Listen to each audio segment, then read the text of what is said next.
Hello, and welcome to today's edition of Le Cheap Pop Podcast, brought to you by First GenXers Broadcast Network, right here on Twitch and YouTube. Now, guys, I think we've been through 90. What? This is episode 94. We've been through 93 episodes. I don't know if I have to introduce you anymore. You guys are just here because you guys are a part of the fabric of the show. So, guys, say hi to the co-hosts that I have, the men that are the fabric of the show, Mr. Rune Scryer, Mr. Saint. Welcome, as always. Always. So we're gonna dig. We're gonna dig right on in and jump right into some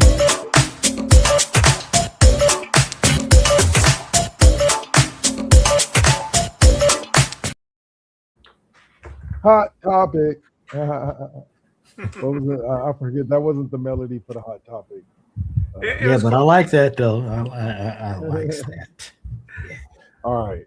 So, first hot topic that we have today is that The Legend of Aang, The Last Airbender, the animated movie, I believe, correct? Yes. Yep.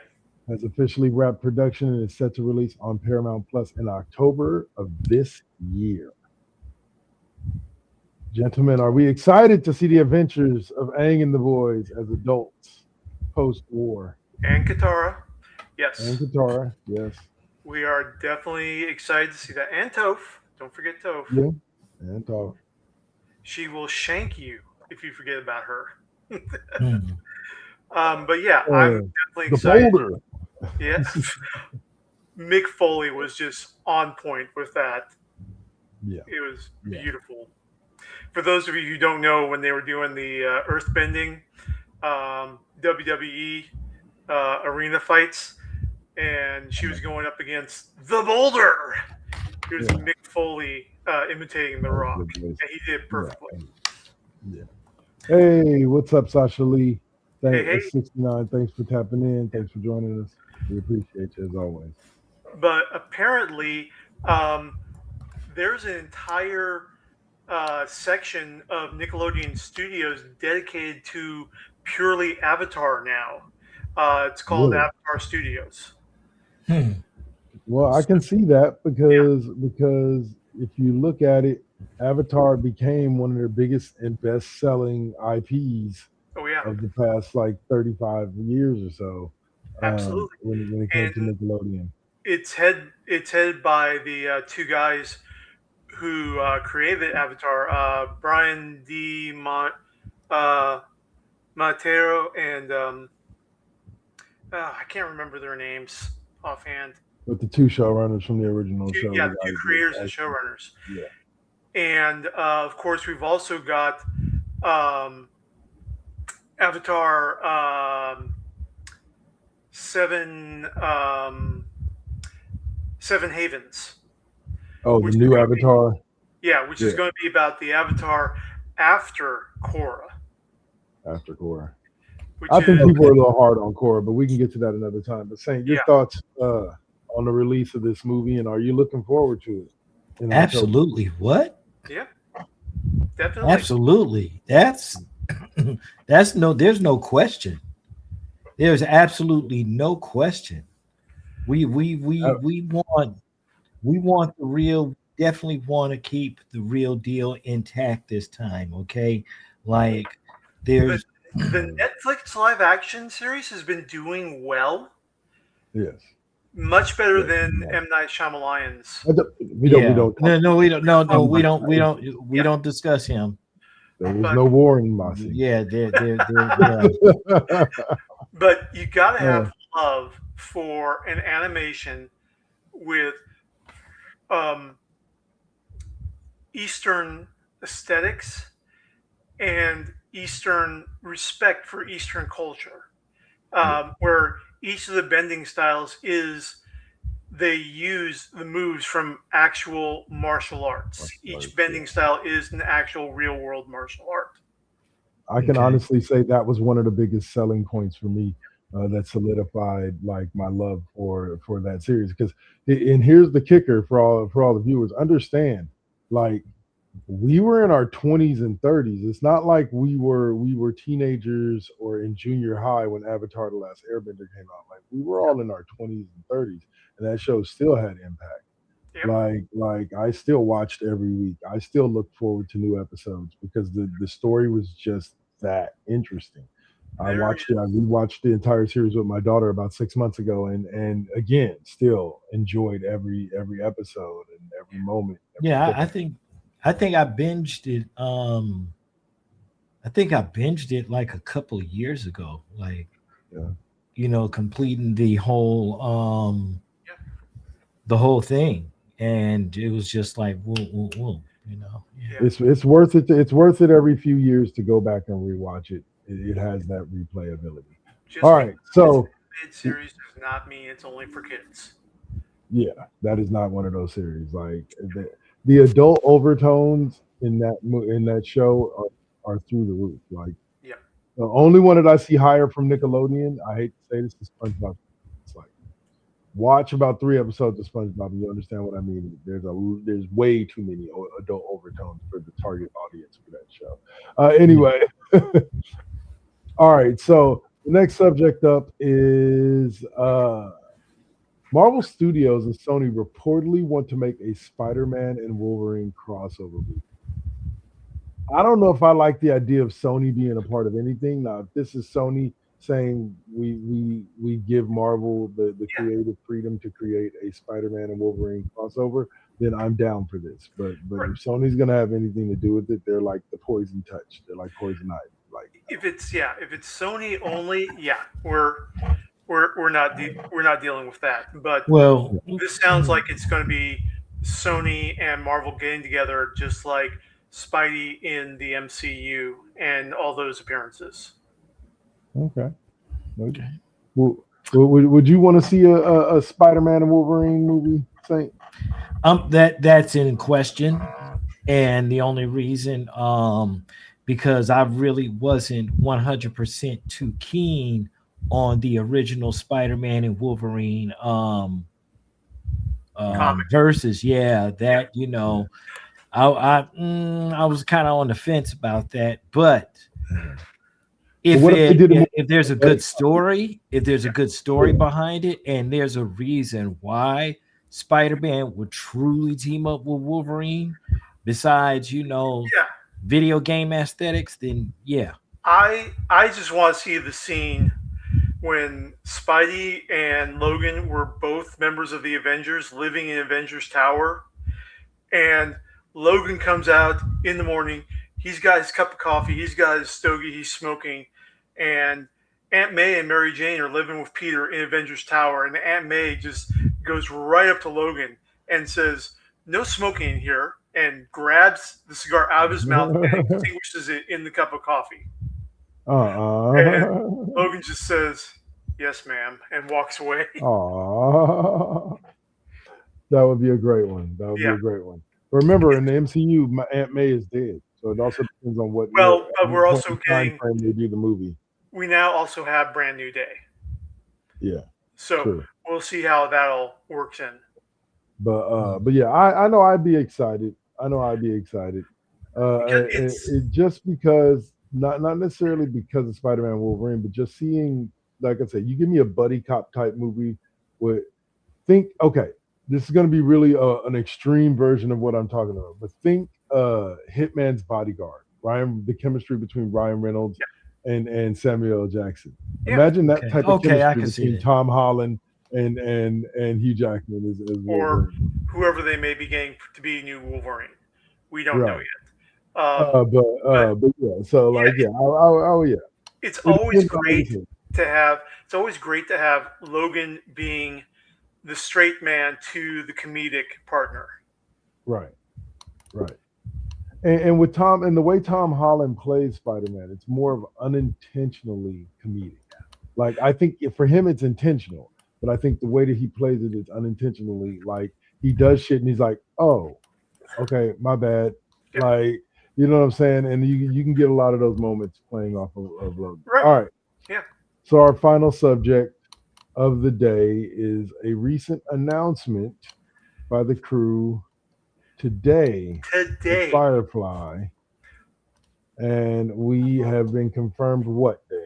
Right out of Awesome Con in Washington, D.C., Nathan Fillion and Alan Tudyk did a live recording of their Once Were Spacemen podcast, where they announced before the audience with the entire surviving crew, minus the late great Ron Glass, that they are working on an animated Firefly series that will take place between the end of the TV show and the movie Serenity. So that's how we're going to be able to get everybody involved, including Wash.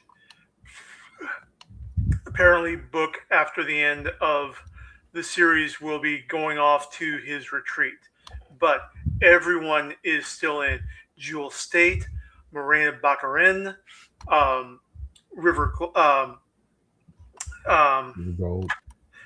Summer Glau. Terminator Girl. What? Terminator Girl. I know she's not originally from Terminator. I know she's originally from Firefly. But Terminator. The guy who played Simon, and also Adam Baldwin. So the entire surviving crew is going to be back doing this animated series. Now, what's got me really excited and hopeful about this, besides the fact that, hey, more Firefly is pretty much always good. Yes.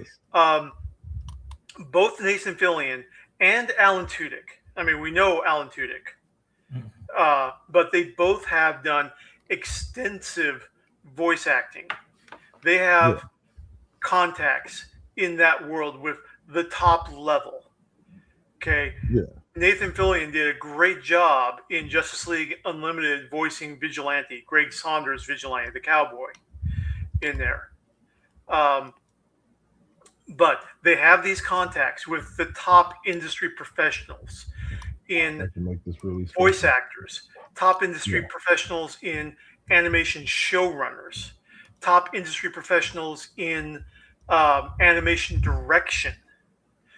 Also, with the Fox buyout, Disney owns the Firefly series outright. Okay. As far as I understand, Serenity, the movie, that was Universal got partial rights to the movie because of the distribution deal they worked out with Fox over it. So, unless Universal, their rights extend from the contract into the Firefly TV series, this is a straight up Disney production. Okay. So I trust Disney Animated. Like they rarely let me down. So the only thing right now is I'll have links on our Facebook page right after the show. But our captain, Nathan Fillion himself, is trying to boost the signal on Facebook and trying to show that, yes, there is interest, massive interest in this as a revival, so that you can, do proof of audience to the higher ups to produce it. To show that maybe we can get another movie or another TV or a continuation of the TV show. You can't stop the signal. Yep. Hey, the signal is what brought Scrubs back. And that show has been pretty good. Like, that show has been pretty damn good. All right, y'all. So that's going to close us out for Hot Topics. Stay tuned because we jump next into...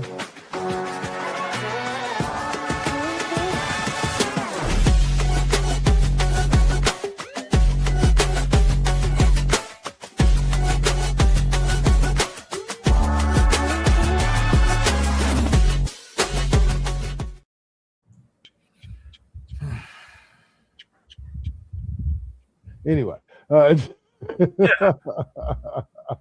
you got issues, man. All right. Issues. Yes, I do. But at least I own it. Oh, damn it, I forgot to sing the Firefly theme song when I was doing that announcement. Oh, well. I'll spare these gentlemen my musical stylings. All right. Yes, please. No. All right. So first up Don't put your is a story about Spider-Man. Brand new day website launches and a link to the upcoming trailer has been discovered. Yep. It's a rather interesting story. The way they have a website, and I guess evidently there's a hidden spot in the website where you can go click and go get the newest trailer. Yeah. But why hide it? Exactly. Like I don't understand why hide it. Like it should be that button should be right on the front of the webpage. Like as soon as you pop it up, oh look, new trailer. Because of the anticipation and all of these fucking AI wannabe videos that's usually done for clickbait. Yeah. So yeah, that's a very good reason and an official true trailer. Because everybody's trying to do all these AI trailers, and sadly, it's just not working. It's just I agree. Yeah. It's, it really sucks. So, but what's up? we'll figure out how to link to that trailer and pull the trailer out and put it on our Facebook page. But looks like the director for Brand New Day is the increasingly reliable Destin Daniel Creighton, who burst onto the MCU scene with Shang-Chi. Okay. And has done quite a few other MCU projects, such as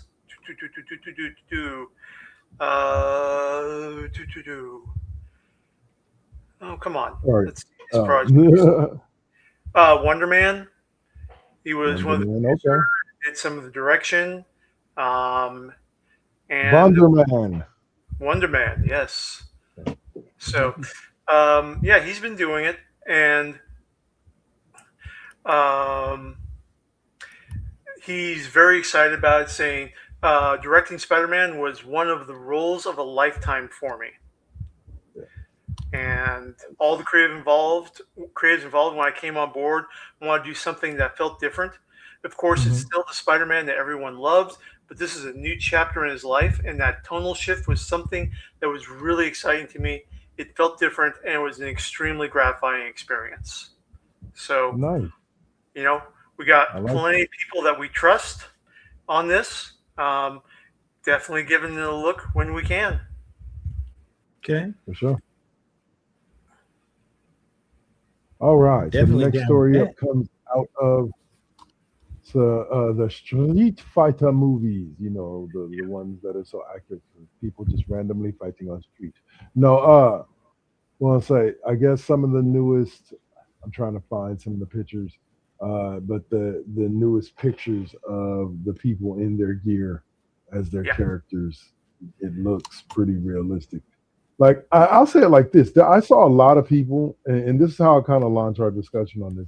I saw a lot of people dogging Roman Reigns about how he was going to play Akuma. When I personally saw the look there from day one, you tease up his hair a little bit, you give him the big fucking the big bolo fucking like those big ball necklace thing, and he's got the shoulders to wear it. Yep. And I think that's going to look badass. Excuse me. Pictures of Mr. Cody Rhodes with the hair extensions for that flat top playing Guile.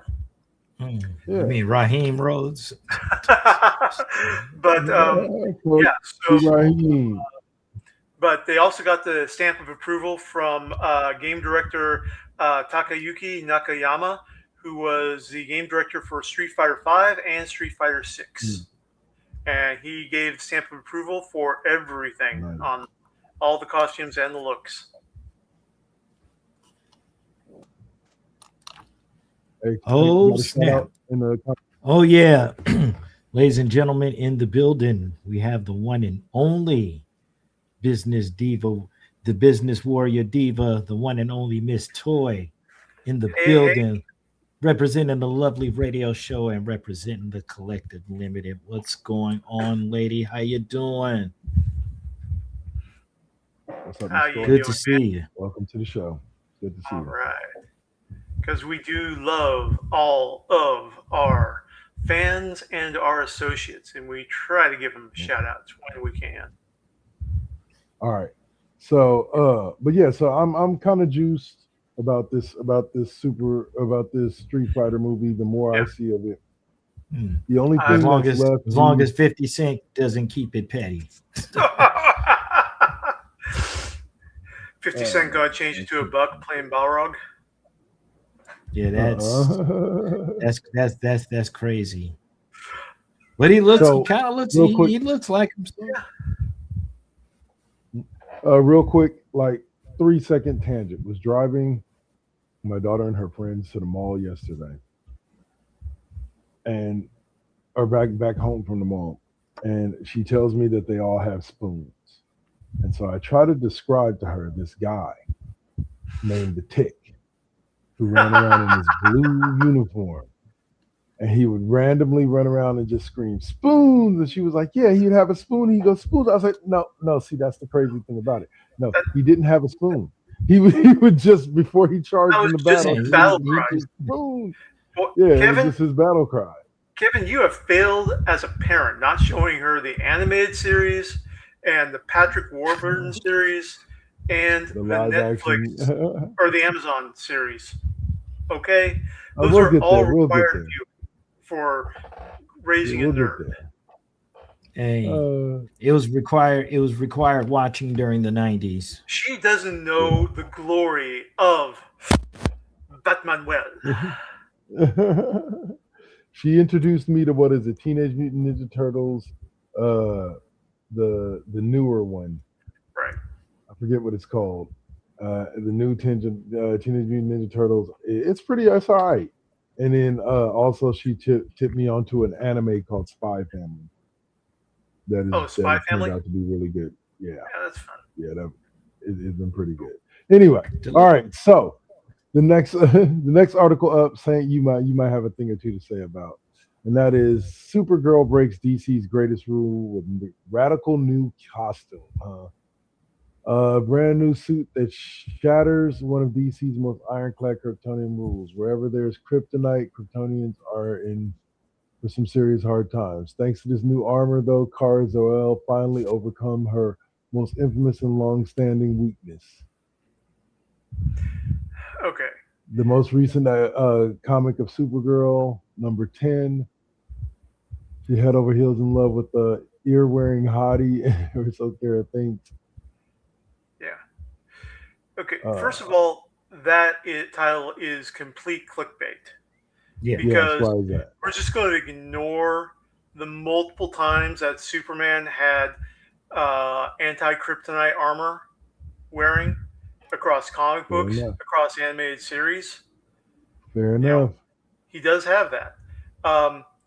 Second, it's not a permanent thing. The article even goes into it in that it's limited time duration.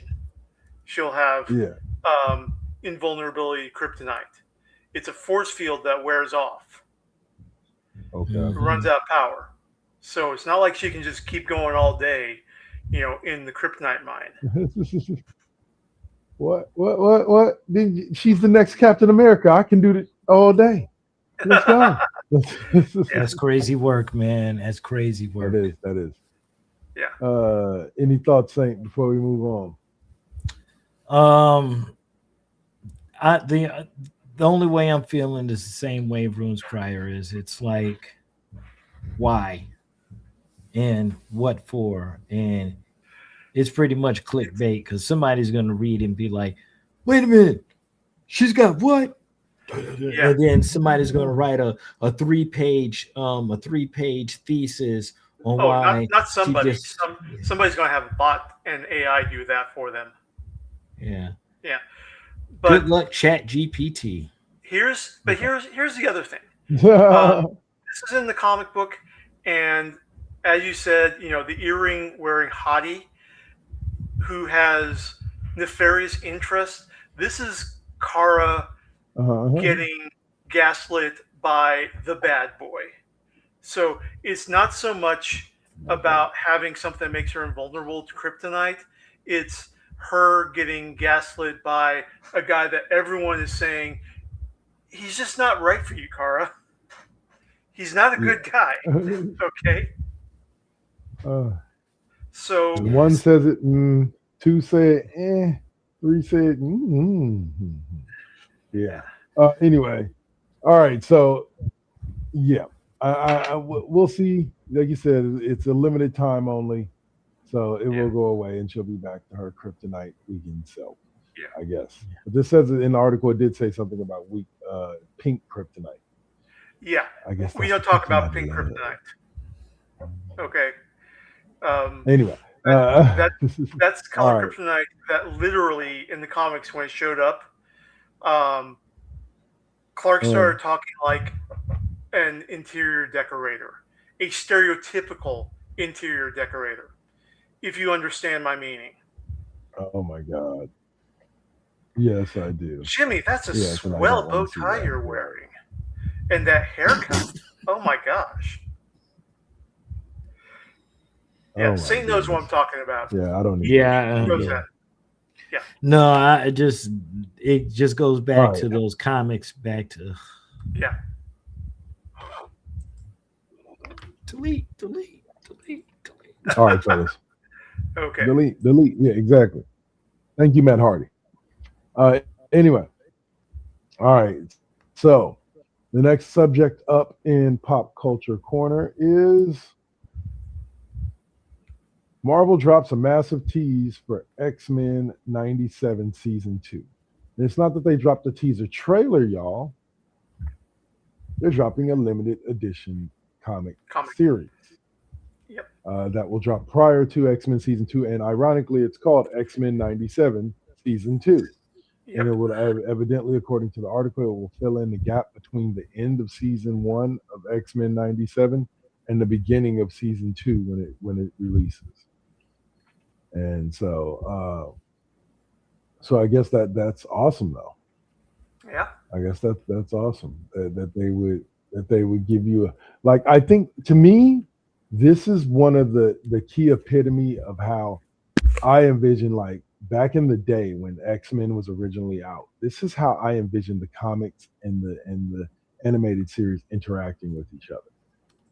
Mm-hmm. There's comics based off of storylines that you saw in the animated series, and maybe an episode or two that was maybe a 3-episode arc, but then you go on to the comics because there's more to that story.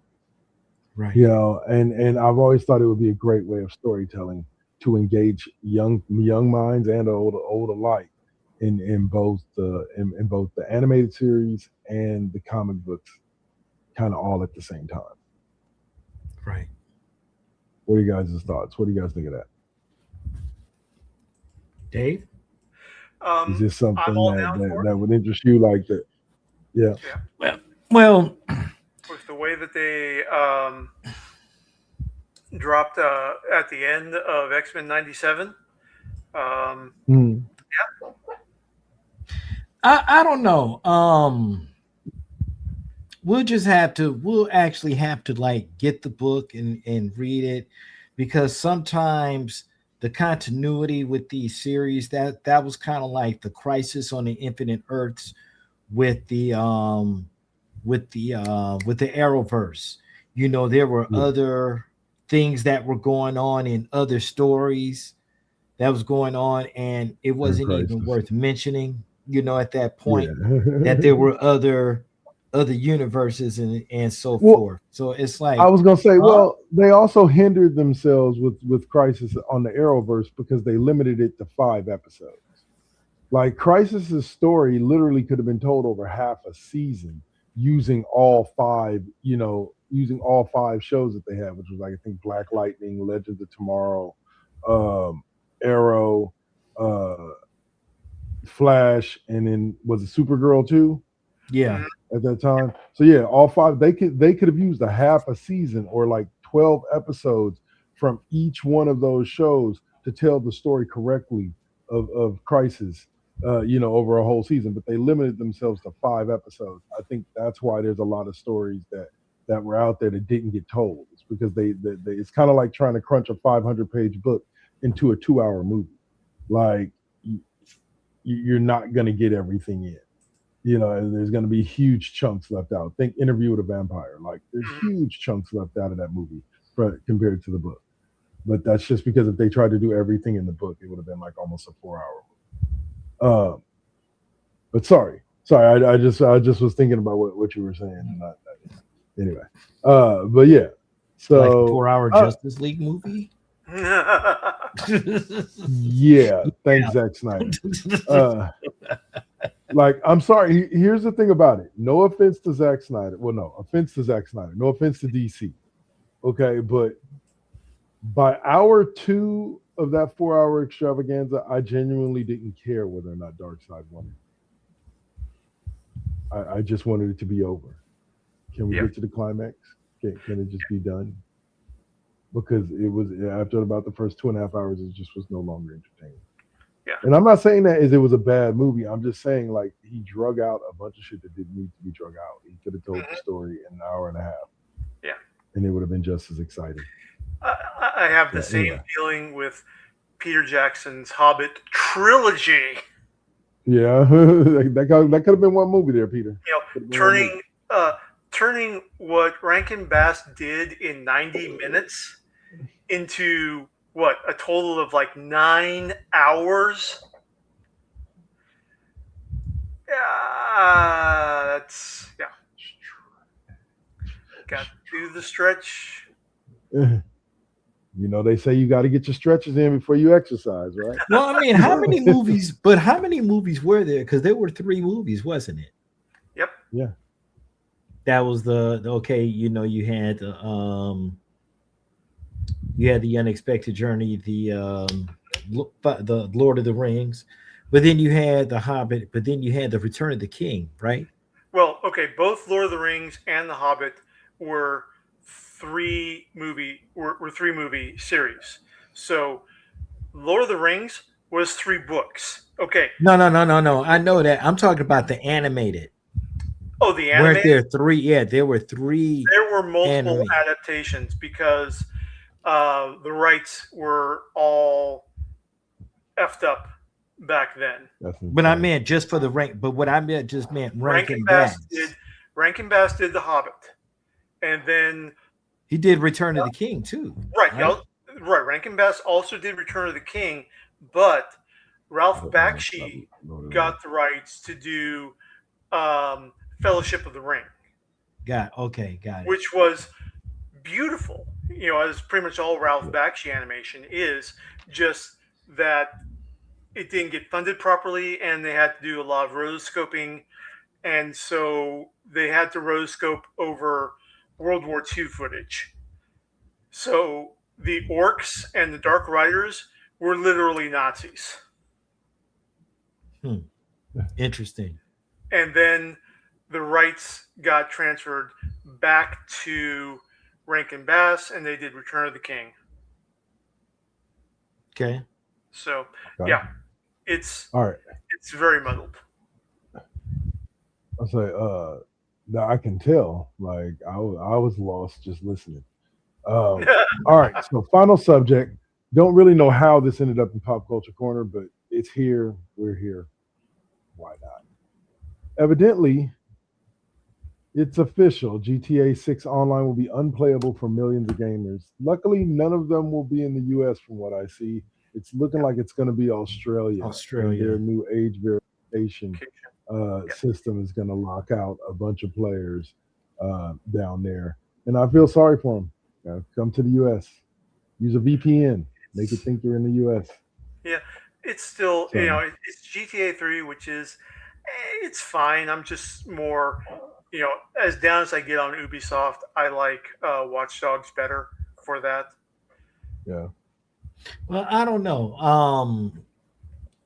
I'll say this because I've played the majority of the GTA games and the story, and a lot of it is satire. A lot of it is, clashing on on cultures and stuff like that.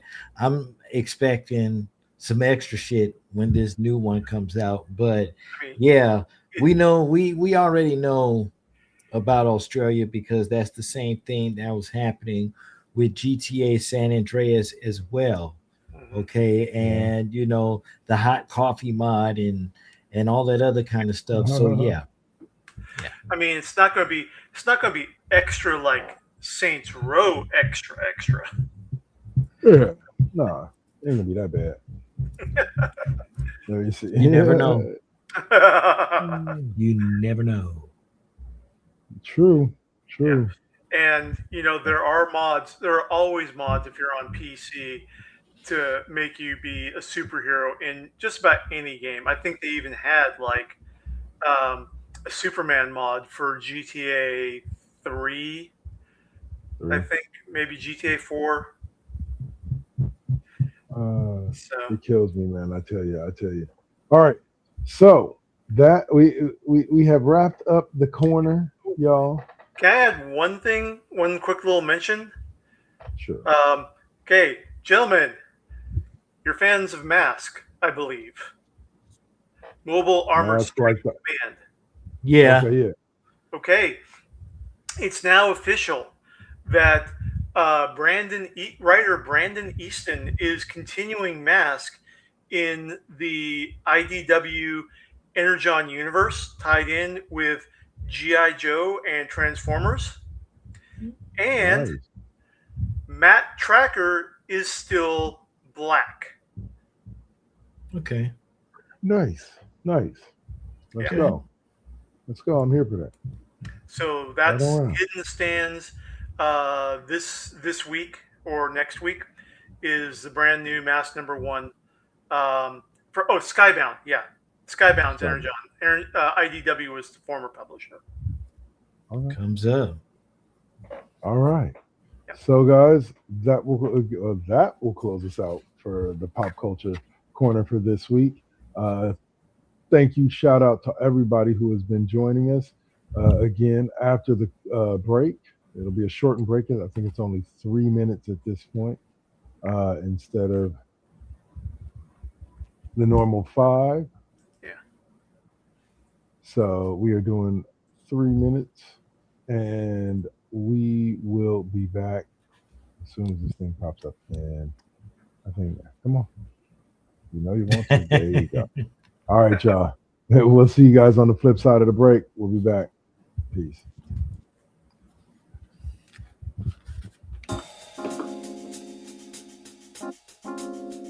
We back at it.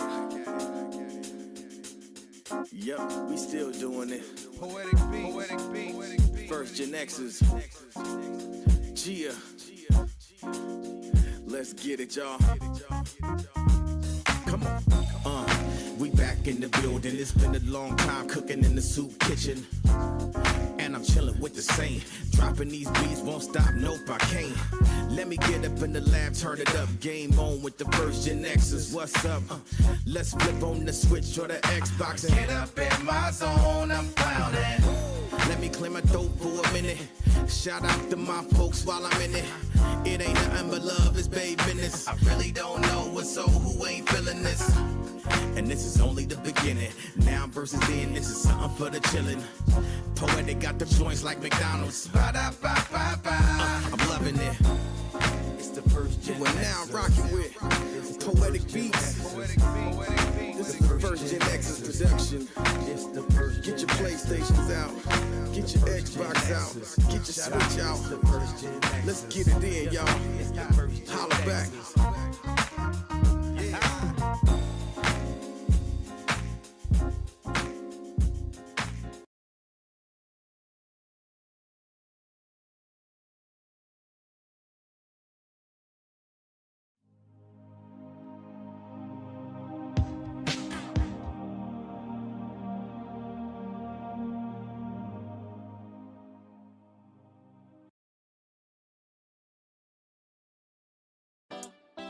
You got to keep it. You got to keep it lovely. You got to keep it. Keep it. You got to keep it love. Success comes right after the struggle. I ain't even giving up on whatever I wanted. The tragedies I've seen, I can't even stomach. Most of y'all weak as shit and would've started running. Every time I make it back to the crib, I'm thankful the Most High let me see all of it. Grateful I'm lovely, and I've been real with this. Please don't judge me. I'ma stay on my shit. I'ma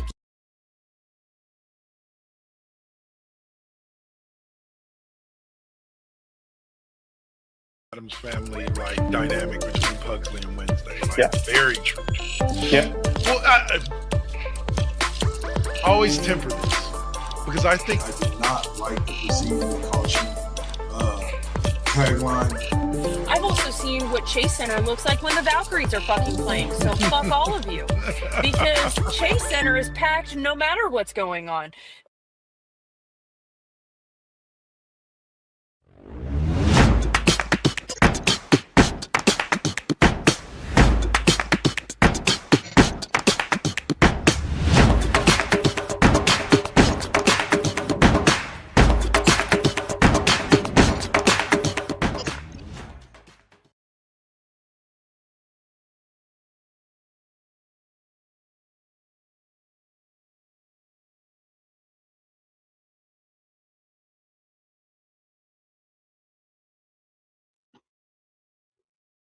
all right, and we are back. All right. And on this side of the break, we normally like to kick off with a little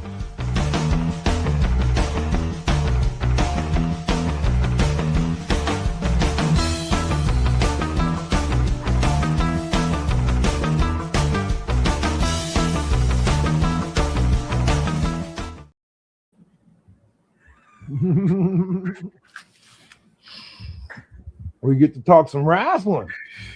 Yeah. We are, like I said, like we said last week, we have officially begun our road to WrestleMania. Yep. All of the main matches are beginning to take shape. Rhea Ripley versus Jade Cargill. Looks like who won the number one contenders match? I forgot who it was. For Bailey. Bailey versus AJ Lee. Yep.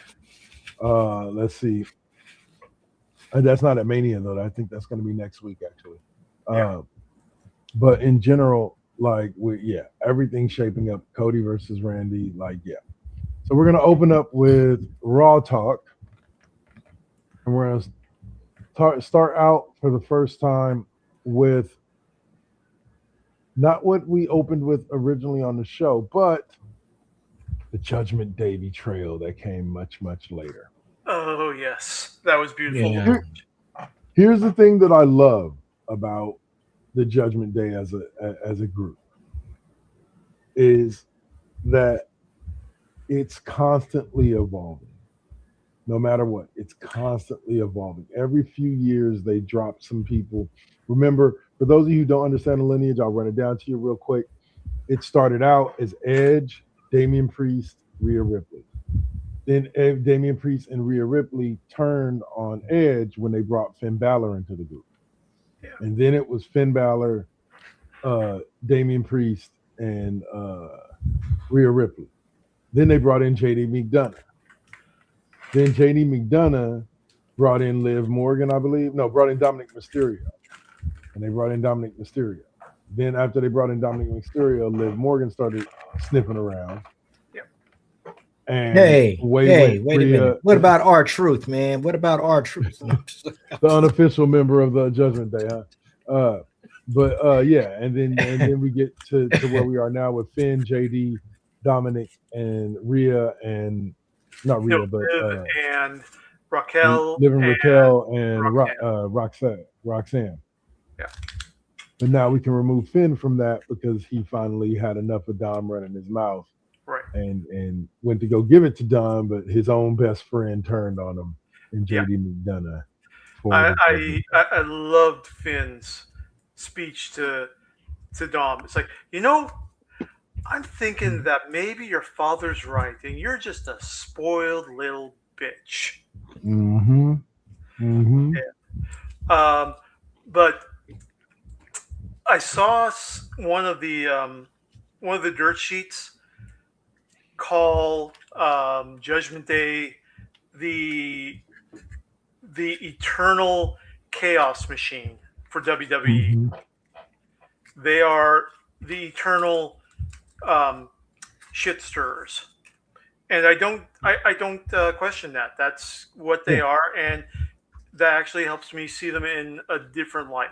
And it's like, yeah, okay, I can see that. And so the big question for me is, what's going to happen with Finn now? Are they going to push him solo?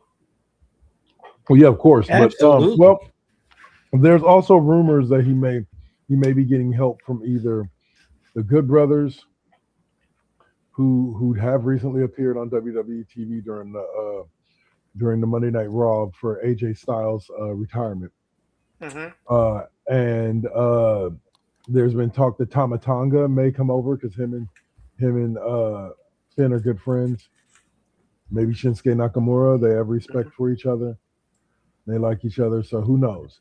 But I think he's not gonna form another thing, but he'll just kind of like Damian Priest and Rhea Ripley formed an alliance to fight back against Judgment Day. He'll find somebody to form an alliance with to fight back, and yeah. It'll still have scary results regardless. Yeah. Now, but I think I agree with you that the Judgment Day will bring chaos in the same way that the Wyatt family, the Wyatt Six, bring chaos on SmackDown, and we'll get to that in a second. Here's a possibility. Okay, with Dom dropping the IC title to Penta, and I'm predicting that he's going to lose the Mega Campeon belt to his dad at Mania. But with the way that WWE is pushing their alliance with AAA, I think they could bring in the Judgment Day. They could bring in Omos. Bring in who? Omos. Omos. Yeah. I can see that. Especially because dropping kayfabe, Liv Morgan is married to Omos. I actually fact checked that a few days ago. I was thinking the same thing about things. I was telling a friend of mine about the size difference between the two of them, and come to find out that she, according to her and every article that's out there, she is still currently single and is not engaged or in a relationship with anybody. I was going off of Liv's Wikipedia entry. No, was it? Yeah. I don't know. They maybe she's gotten married to him. I don't know. I saw the wedding picture, but when I went to go look it up again, everything I found said she was still single. Okay, who knows? Who knows? It's the world of WWE. No, but bringing him up would be interesting. Would add an interesting dynamic to Wikipedia. Has citable Wikipedia is always but still Wikipedia sometimes be sketchy. Yeah. So that's all right. So the next storyline that was kind of funny and a great storyline that happened on Raw this week is Seth Rollins and his mind games. God, that was beautiful. With not only Adam Pearce, but with Logan Paul and Austin Theory. Yeah. As he had like it was literally, getting back to the Tick. It was Tick versus the Ninjas. Those wacky ninjas. Oh man. Literally like a dozen local pro guys from where were they at on Monday? It wasn't Seattle, was it? No. Yeah. But it was somewhere. I think it was somewhere on the west, but I can't remember. Maybe Tucson, I think. It was Phoenix. No. I'm sorry. Friday night was in Phoenix. My bad. Yeah. But anyway, they had like a dozen local scene guys dressed up as the Masked Man literally playing shell games in the ring, trying, who's Seth Rollins? Who is he? Where is he? Can you follow the Seth Rollins? Just all moving around. And, Logan Paul is all like, what the fuck? And then, of course, Logan Paul and Austin Theory trying to talk tough. And, we'll beat all your asses down. Blah, blah, blah, blah. And it was like, okay, who are you going for first? Huh? And then add into the chaos at the end of the bit, L.A. Knight, gets involved, coming into the entrance down there and starts doing 2-on-1 against Austin Theory and Logan Paul. Till the Usos come out. Which is huge because they played a big part later on in the show. Yeah. And we will definitely get to that right now. Because afterwards, it looked like the Usos were leaving. Jackie Redmond comes up, tries to get a word. It's like, you guys have anything to say about what CM Punk said last week to Roman Reigns? And Jay's like, no, man, we ain't got nothing to say, doing his Jay. We ain't got nothing to say, man. And he's doing the best version of himself. Right, exactly. He is a very volatile young man. Emotional. That is ready to blow at any point. And then Jim said, hold up. Yeah, I think maybe we do have something to say. We'll check later. And leads Jay off further back instead of leaving. Now, there were only 3 matches on Raw. Some people complained about that. I didn't. I thought they were all quality matches. Yep. I thought the stuff that came in between was quality as well. But that's just my thought process. But the first match that came up was the women's gauntlet match. Right, which was fantastic. To see who will face AJ Lee, I guess this week or tomorrow on Monday Night Raw for the women's IC title that she won from Becky Lynch at Elimination Chamber. I thought it was a hell of a match, especially Raquel Rodriguez and Raquel did great in there, and all the quote unquote sidekicks played their part. Liv came in to do a distraction for Raquel to just brutalize Io Sky on the apron before Stephanie Vaquer comes out. Yeah. And beats her to the back. Kairi Sane did a great job as a distraction for Asuka, and gave Asuka the pin over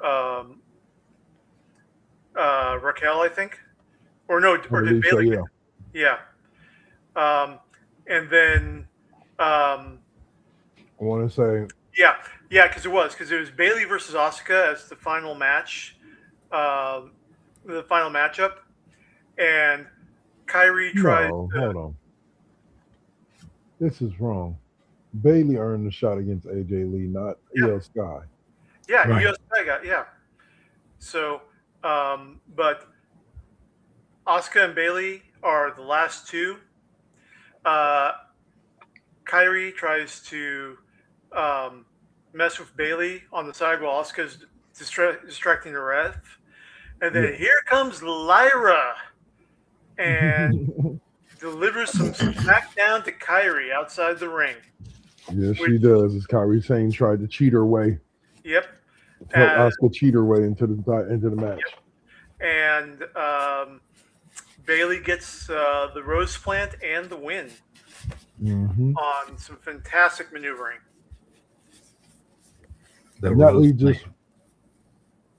The rose, that's what it's called, man. It's just like, that's just a hell of a name. You know what I'm saying? It's just like the rose plant. Yep. For sure. So, and backstage, Lyra's all happy for Bayley. Everyone's good friends and everything, and all happy. And Asuka, of course, shouting and abusing Kyrie, and you hate to see it.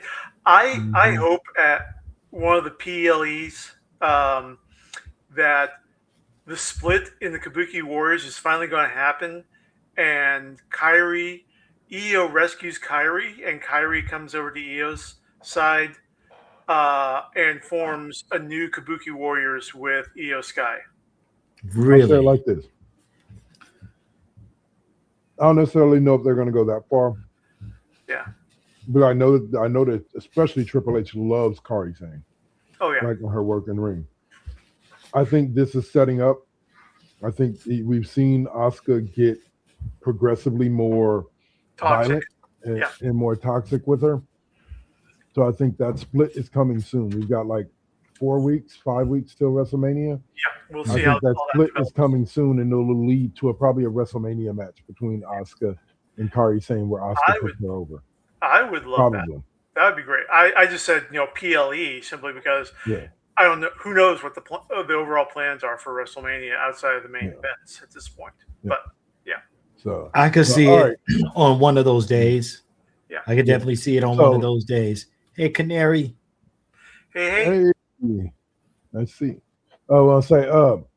So what do you think? What do you think of the Bailey AJ Lee matchup? You basically got what are two super faces going against each other. Before we move on to the Intercontinental title match, the men's Intercontinental title match. I think that it's good. I think it's going to be a great grappling match. It's not going to be a powerhouse match. It's not going to be a lot of high flying, but it's going to be lots of fast paced grappling because that's what those two do best. Sounds good. Saint, any thoughts? Hey, listen, I'll just say this. It'll be great for TV. Definitely going to be that. It'll definitely be great just to watch these two finally. This is like one of these matches that really could just make its way for this WrestleMania. Like this is one of these WrestleMania matches that not in WrestleMania, but it's just right there. You know what I'm saying? And it'll be, I think it's going to be a nice little event. And there's a 99.99% chance that Becky's going to interfere. Yeah, I probably. I can see that. All right. Triple threat. A couple of that would be pretty awesome. So that would be great. Yeah. Here we go. Penta defended in what was a great match, his Intercontinental title against El Grande Americano. But he was supposed to face El Grande Americano. Original. But he didn't end up facing him, and we still don't know why. Yes. And we ended up getting Danhausen cursed. El Grande Americano. Yeah, Danhausen cursed El Grande Americano Original. So El Grande Americano Extra Crispy, or as I'm going to refer to him, Das Grosse American, because we all know who that one is. Stepped in and tried to get one over on Penta, and Penta, as always, fantastic maneuverability. 100%. Yeah. And I was happy. I'll put it to you like this. I like the fact that they are booking Penta strong, taking him into WrestleMania as the IC champ. Okay, good. He should be beating everybody he comes across at this point. He's done the up and down thing. He's waited so long. This is the title that Penta wanted from the time he came into WWE. I'm not saying the WWE Championship doesn't mean anything to him. I'm pretty sure he'd probably love to win it, but I don't know if it means as much to him as the Intercontinental title as it has meant, according to him. Right, because first winner of the IC title was Rey Mysterio, who's Penta's idol. The first Mexican-born winner of the IC title was you're right. Rey Mysterio. Sorry. The first person to ever win the IC title was Pat Patterson. Okay. Back in like the 1960s, I want to say. Okay. 1950s. Yeah. But all right, so, 60s. Yeah. 60s, all right. 1950s. So Yeah. the final subject brings us back to the opening segment of the show. Oh, wait a Oh, minute. no, sorry. We won't Yeah. skip this one. We had Obafemi debut in his match against Rusev. And it was a hell of a match. Quick, A hell but of a match. Oba handled business. Yep. Yeah, unfortunately, I thought the ring would fall apart with all that kind of tension jumping off. Man. Like, I'll he was say like this. smacking the shit out of him. This win by Obafemi makes me believe that most likely Obafemi is going to be the one to answer the Brock Lesnar challenge at WrestleMania. I could see that. But according to all the dirt sheets, Brock is not willing to do the job for Oba. But I don't know. Brock's put over many other young guys before, including Keith Lee, when he was making his big bump. Brock put him over. Yeah. You know, like, so I don't see why Brock would refrain from putting this kid over. But one last thing. Speaking of getting over, the young OG. God, why am I blanking on his name? Javante Evans. Yeah, Javante Evans. Yeah, backstage at Raw, and getting the pitch from I think that was Xavier Woods from the New Day. Mm-hmm. Yeah. So, Kofi Kingston. Oh, it was Kofi Kingston. Okay. Mm-hmm. Yeah. So, getting the pitch from Kofi Kingston to be with Grayson Waller just standing there by the side. Yeah. And, who's an unofficial member of the New Day, but Kofi's pitching a full membership into the New Day to Javon Evans. And he's like, don't answer now. Just think about it. Okay? Oh, yeah. You need people in your corner. Yep. I would love to see him being a part of the New Day. I think that shit would be awesome. Yeah. All right. You got something to say against Maybe. this? No, I'm just thinking against maybe that would be. I mean, it would be a big difference without Big E in there. You know what I'm saying? But yeah, I don't know. It would have to. The power of positivity would have to be positively believable. Mm-hmm. No, for real. No, because you got to understand, Big E. Whoever was to come behind Big E. That's a big. That's a big energy thing because think about it when he comes onto the front and he says, feel the power, with because his voice was big and New Day he actually moved it. Yeah, I think that Javon has the chops to do that and fill that role. I don't know if he has. I don't know if anybody has the chops to fill Big E's role, but I think he would make a good. I think he would make a good additional member to the New Day. Yeah, I don't think he needs to fill Big E's role in order to be able to be a member of the New Day. He's not going to replace Big E, but he can fill that slot that Big E had in being the hype man in there, and getting. I don't even think you need him to do that. I think they're a different type of group now where they don't really need a hype. Yeah. Like I get it. And then maybe this is just dissonance from the fact that it's been years since Big E was even on screen as a member of the New Day. Yeah. So I just don't think that they need to replace. I don't think the goal should be at any point to try to replace Big E. Big E is irreplaceable. Mm-hmm. But could Javante Evans add to the dynamic that Xavier Woods, Kofi Kingston, Grayson Waller, and him already have? I think yes. Yeah. I think he could definitely add to it, even if it's essentially in a way to push Grayson Waller out the group and give the group a new look. You know, to give Grayson Waller gets jealous of him, decides to quit out because he doesn't want to, you know, Right. he doesn't feel respected or whatever you want to say, whatever the storyline you want to do. Yeah. You know, said but it do much I better see than him ever? Do I see anybody ever replacing Big E? No, Big E was one of one in every way. Yeah. So it's like you're not going to replace him, but could somebody come in and add to what the New Day already have? Yeah. I think he definitely could. All right. Well, I can believe that. Okay. So, as I was talking about full circle before, Yeah. the end of Raw brought us from the beginning of Raw. The last we saw Jimmy and Jey Uso, they had decided they had something to say to CM Punk. CM Punk came out, said his spiel, and then he was joined by the Usos.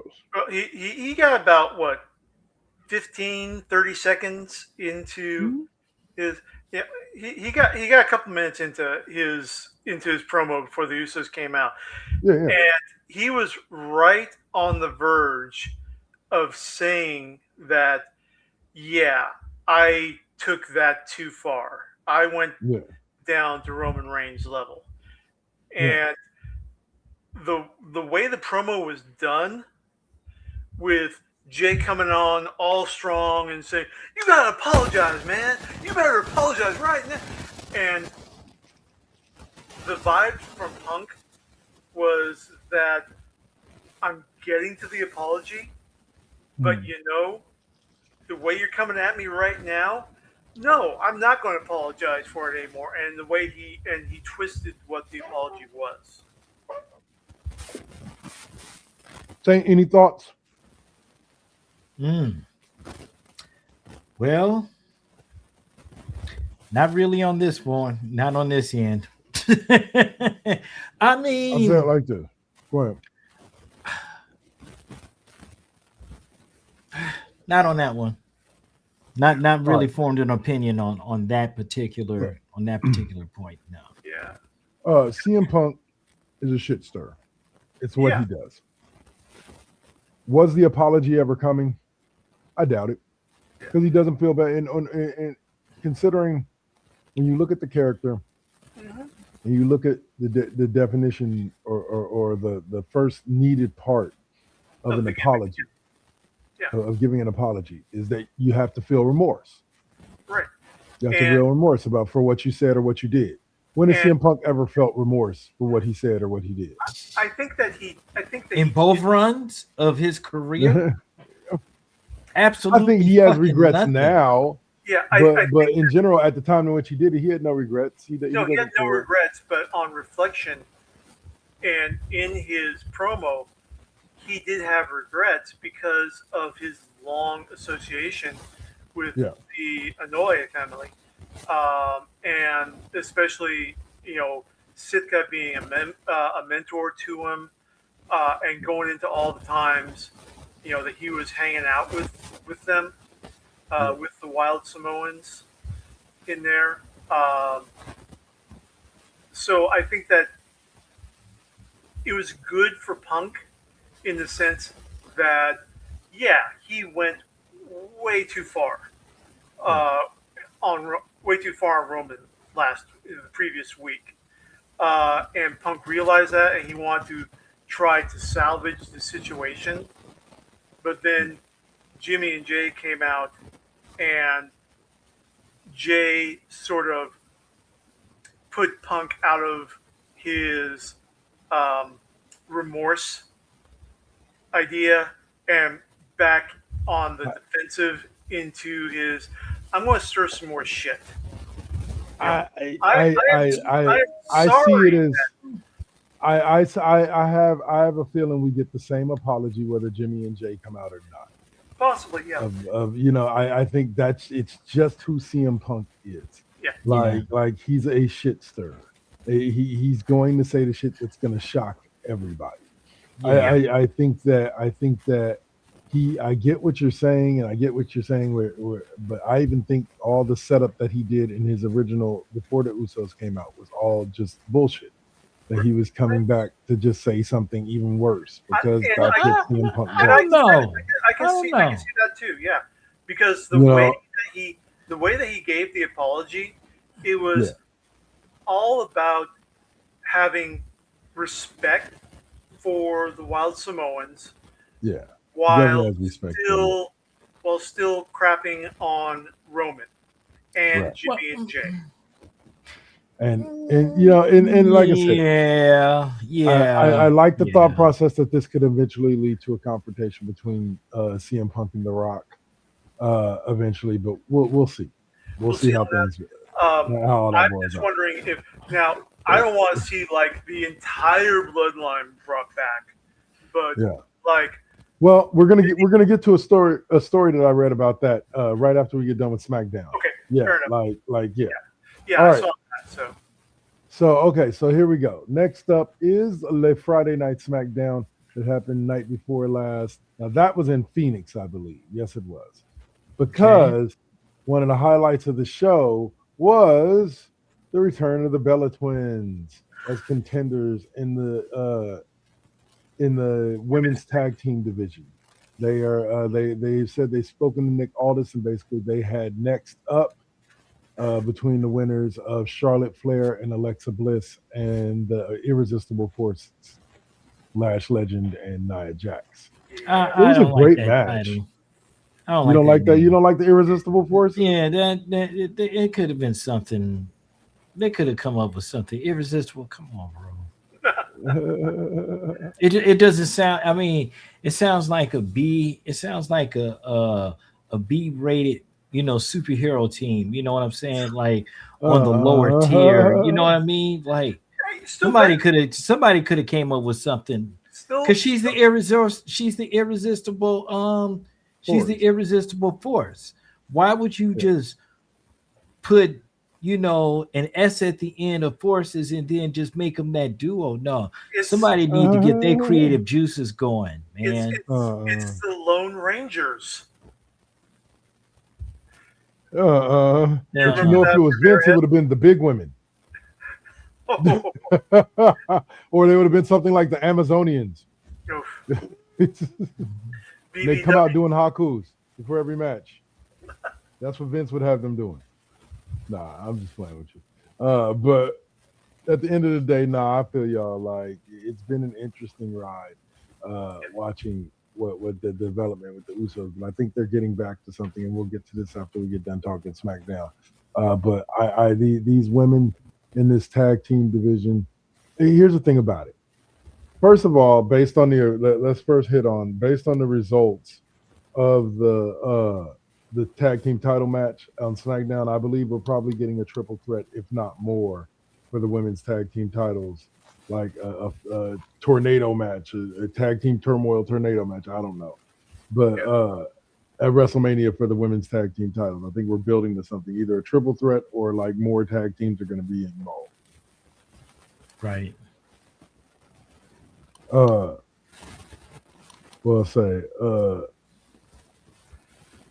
And so that was the Bellas, because they got involved. And I'm sorry, but the Charlotte Flair is about the only one of all the women that was around there that didn't look tiny next to Nia Jackson, Last Legend. Yep. Both Brie and Nikki Bella both look tiny. And Alexa Bliss, I love her tiny ass, but she tiny already. And then she looks even more tiny standing next to Nia Jax. And I'm not saying this in a bad way. I'm just saying, good Lord. Saint disappeared on us. I'm right here. Just trying to reach for something. Okay. I'm like, where'd he go? All right. So that was the first thing out of SmackDown. And then the next thing was SmackDown opened kind of interestingly this week, as Drew McIntyre came out and threw a hissy fit, got in the ring, and told Nick Aldis he better make it right. The fact that he lost his belt to Cody, because he should have never lost his belt to Cody. But all these people getting involved and everything else like that, it caused him to lose his belt. Nick Aldis better make it right. Nick Aldis comes out and goes, bro, like, you lost. Basically, to sum it up, bro, you lost. Get over it. Yeah. Like, no, I'm not giving you another shot. I'm not going to strip Cody of the belt. Sorry. WrestleMania is set. And as he tells him that, guess who comes running out? Not me, my boy. Yeah. Jacob Fatu comes out and looks McIntyre dead in the eye and tells him, "You blaming everybody else for why you failed last week, except for the man that cost you the title, me." Stood right in his face. Basically said, "What you gonna do about it?" Drew McIntyre looked Drew McIntyre looked Jacob Fatu dead in his eye and went, I'm sick of all of you. You, Cody, all of you." Walked directly over to Nick Aldis and said, "I quit," and walks out through the crowd, leaving everybody to believe that he had quit WWE. Within 5 seconds of that segment airing on SmackDown, there was already a Drew McIntyre is elite, is all elite poster up on X that he was supposedly going to AEW. We'll get to that later on in the show. Yeah. Anyway, we also had Trick Williams. I'm sorry. That's funny to me. We also had Jacob Fatu end up facing Trick Williams because as Jacob was campaigning with Nick Aldis to get himself a match against Drew McIntyre, Trick Williams interrupted and decided to talk big to the Samoan Werewolf. Yeah. Whoop that trick. Yeah. Whoop that trick. You want to leave Jacob Fatu alone. Whoop that. Yeah. Whoop that trick. It's part of that. It's part of that whoop that trick type of philosophy. Well, them lemon pepper steppers gonna be going up your chocolate flavored behind. Anyway, I will say so. Yeah, it was a great matchup in general. That ironically, of all things, Trick Williams ended up winning, as Trick ended up getting the victory over Jacob Fatu because the recently unemployed Drew McIntyre decided to hop the railing and distract Jacob and get involved in his match and cost him his match and leave him laying for Trick Williams to pin. For Booker, I mean Trick Williams to win. For those of you who don't know that reference, I want you to go look up a wrestler by the name of Booker T. Then go watch a Trick Williams match. Five-time world champion. And if you can't that sounds like the Booker T shit that happened when it came to the Invasion. I'm the 5-time WCW world champion, sucker. You know, like what? They supposed to be having Booker T appreciation night on Tuesday on NXT. Really? Man, yeah, he's a commentator down there. Yeah. But I think Trick Williams actually did train at Booker T's wrestling school down in Texas. Yeah, same with Roxanne Perez. Yeah, so it's very well true that he could have learned from Booker T how to be exactly like Booker T, to be himself. But all right, so we also had let me see the biggest moments of tonight, and we'll start with the interaction between Cody and Sami Zayn. In which Cody that speech fed up with Sami and feeling like Sami is basically tiptoeing around subjects and not asking for what he wants, which Cody thinks he wants a shot at the WWE title. And yeah, Sami Zayn fucked up by telling Cody Rhodes that he didn't look up to him. The reason why he didn't look up to him is because they are friends and friends should be equals. Gentlemen, what do you think about this segment between Sami Zayn and Cody Rhodes? He was kissing ass to me. I don't know, because he went and said the same thing to Orton. So I mean, like, what's the dealio, man? But I don't know, Cody. I don't know. Cody's kind of like he's getting ready to walk into that, into that Viper pit. That no, not that Viper pit, but that crybaby Cody. Kind of like he's walking that He's walking that thin line. He needs to watch it, Raheem. He needs to watch it. Mm-mm. I kind of think that Sammy is fulfilling the Mick Foley mankind, just happy, extreme Yeah. guy. Just Yeah. trying to be nice to everybody, and I think it's a little bit more nuanced than that. I think we're slowly seeing we're seeing a slow burn heel turn for Sami Zayn. that too. I think we're slowly seeing him break. Yeah, Is what we're witnessing. This is why you see those little fits after every interaction. Like his brain is telling him not to say shit while the shit's coming out of his mouth. right. And I think we're slowly seeing a snapping type storyline with Sami Zayn. But we'll see where it goes. We'll see where it goes. Another couple of good matches just to give honorable mention. Your Jade Cargill, the WWE Women's Champion, taking on Michin, a match that turned into a squash match kind of midway through the match as Jade Cargill took control. You also had Tiffany Stratton defeat Kiana James, hopefully getting herself a United States title match at WrestleMania. I think that's going to be the feud. Is Julia versus Tiffy time. You also had a tag team match, two tag team matches, one between Uncle Howdy and Eric Rowan of the Wyatt Six, and Solo Sikoa and Tamatanga of the MFTs. A match actually won again by the Wyatt Six. Like, people pay attention to that. Uncle Howdy beat Solo Sikoa last week in the actual match, despite Solo and company walking away with the lantern. Yeah. Again, this week, the Wyatt Six won the match despite the fact that Solo walked away with the lantern. Solo and the MFTs walked away with the lantern. Mhm. So, what's up? I'm saying, there needs to be a WrestleMania match. Okay.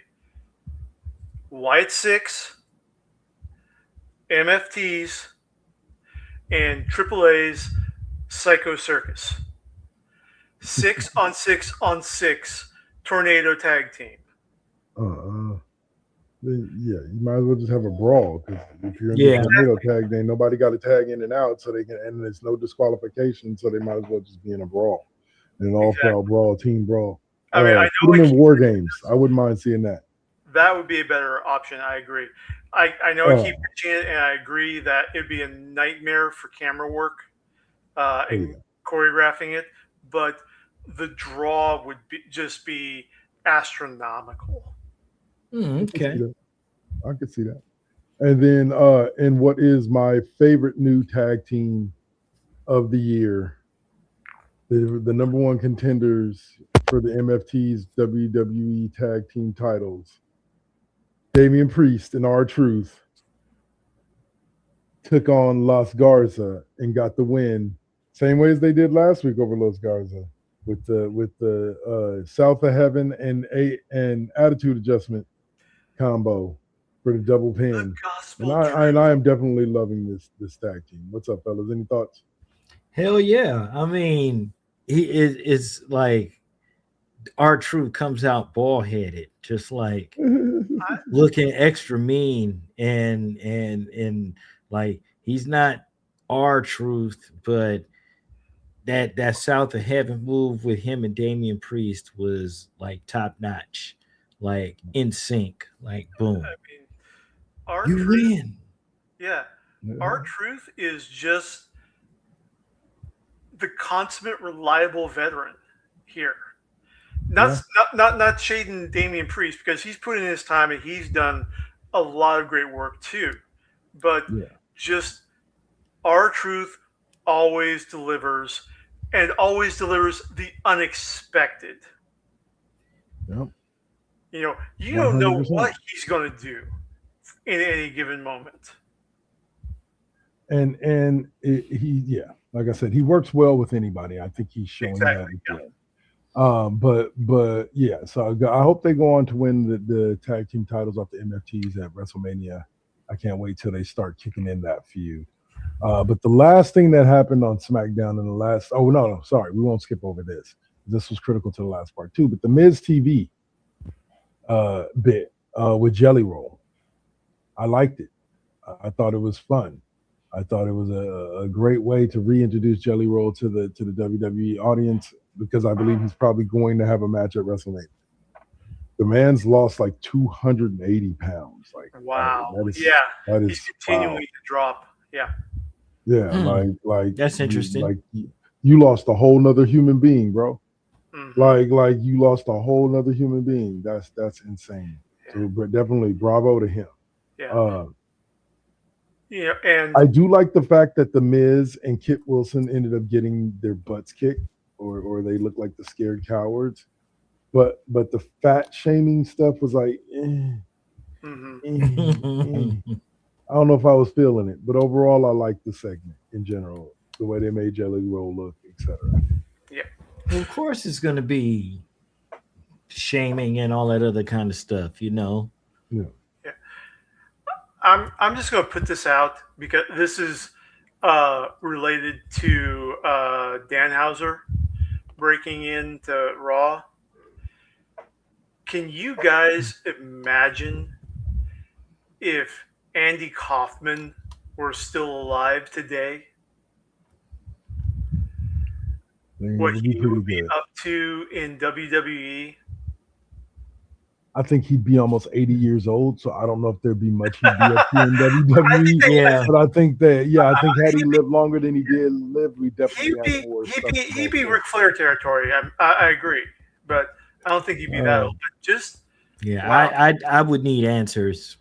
I would definitely need answers. So but no, yes, and just so you guys know, before the Miz went out and got knocked out by Jelly Roll, he was cursed by Danhausen for not accepting to be his mentor. Yeah, he told him. He said, if you do not do this for me, you are cursed. He told him. Yeah, I finally come to figure out how to encapsulate how I see Danhausen.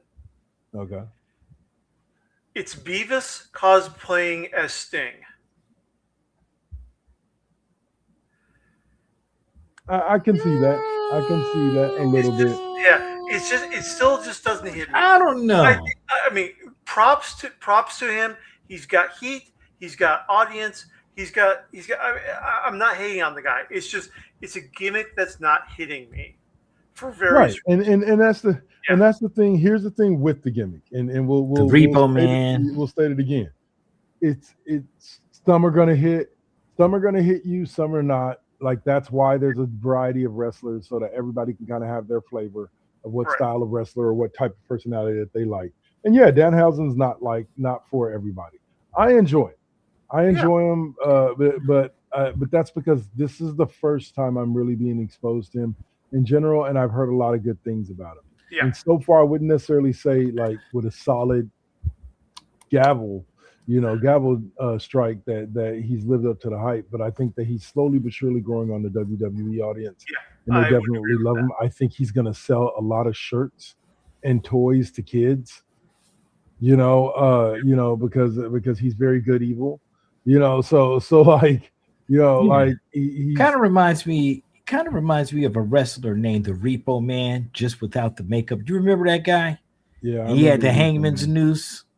And he just wore nothing but a trench coat and a burglar's mask, and like he was off the chain, but he would talk some shit, and then he'd be like, you know what I mean? Like, I saw an article that really said it best. If WWE was to write Danhausen perfectly as a character, you write him like Santino Marella. A comedy act wrestler a comedy act wrestler that can actually get in there and go. Because from what I've heard, Danhausen can actually wrestle. So you want to book him in matches. Like I said, he's probably not winning the WWE title anytime soon, or at all. But you can have him in matches and feuds for the IC title, for like he curses the champ because he's coming after the belt. Like you can have all kinds of storylines like that. Yeah. And I do like some of the comedy acts that can actually wrestle. Like, for example, I'm a mark for Mr. Iguana. Yeah. Love that. By the way, getting back to Raw, the Penta El Grande Americano. When Penta knocks down El Grossa Americano, he does the Mr. Iguana, throws a hose on his back. So yeah, yeah, that was nice. That was nice. All right, so let's close out the SmackDown talk with the biggest story that came out of SmackDown, and that was Randy Orton's heel turn on our road to WrestleMania. Cody Rhodes asked for the Viper. Not been a heel. In a way. Yeah, actually, he's been a good guy recently. He's been. But yeah, well, he will always be a tweener. Yeah. But recently, he's leaned more towards the babyface side. But just the same, Orton, Cody Rhodes asked for the Viper. Cody Rhodes asked for the Legendary.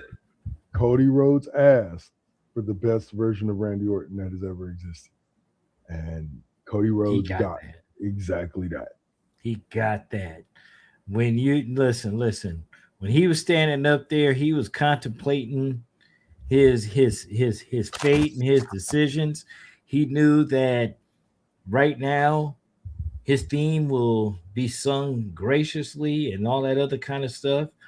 But now when he comes in there, turns the tide, gives it the heel turn, folks were booing. Folks kind of were like, oh yeah, yelling, low key, but man, I was like, yeah.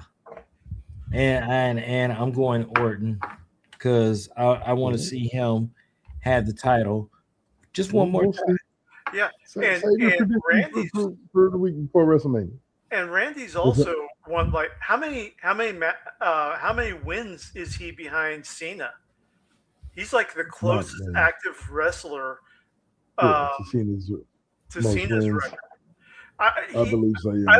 I don't think Orton's going to break or even tie Cena's records. They won't let him do that. But I think he'll retire with one away from Cena. Yeah, I think that. Well, you mean the championship reigns? Like he's at what? Yeah. Champion Cena. I could see Orton winning 3 more. Yeah, I think I could see him being booked to win 3 more and surpassing Cena, but I don't think we'll see it anytime soon. It's not like he'll win the belt at Mania and then drop it. He's got another couple of years left in him. Like, yeah, he's still got another couple of years. I think he's one of the better. I don't think he'll take Cena down though. No, he won't. He'll Yeah, you don't think he'll reach 18? It's possible. If he gets to 15, 18 is within reach. Yeah, I think so that 18 is definitely within reach. Like I said, I think he'll end up at Ric Flair's number.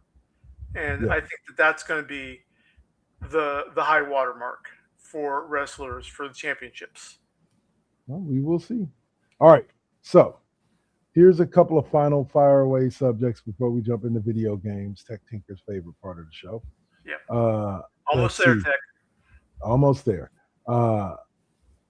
There was a room. This is what I was talking to you about WrestleMania with with Roman Reigns and Uso.